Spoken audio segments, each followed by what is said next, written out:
Now, I don't know how likely this option is now that the Padres got Matt Carpenter, because I think Trey Mancini probably sees himself more as a first base DH guy, and that's what the Padres just got. They just got Carpenter, first base DH guy, right? I don't think you're going to be seeing Carpenter too much in the outfield, but maybe he's their left fielder right now because they don't want to put Jose Azocar or Brandon Dixon there. But maybe it's probably David Dahl, if we're being honest. He's probably in left field, penciled in right now with Carpenter as the DH and Kim at second and Crony at first. But with Trey Mancini, he can play the outfield. He played there a good amount with Baltimore. You know, when he was first there. At the end there, he didn't play a whole lot of outfield.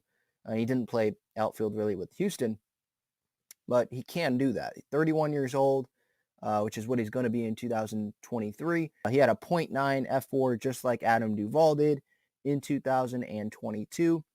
I already talked about he's not the best fit on the roster right now because they already got Carp, but he does have a track record of staying healthy, and I think that's important for someone that you're bringing in to be a fourth outfielder or another first base option or another DH option.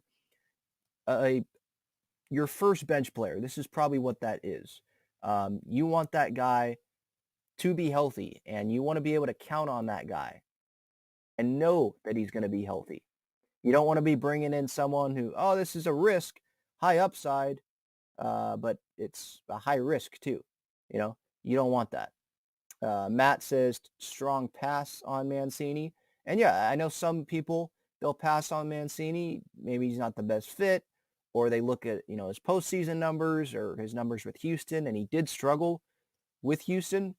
But I also want to look at his time in Baltimore, over 20 home runs, 2019 with Baltimore when he was playing consistently, 35 home runs, 2018, 24 home runs. The RBIs are there a good amount.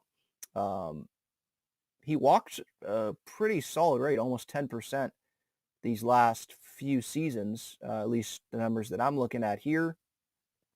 On base percentage, it's over 300.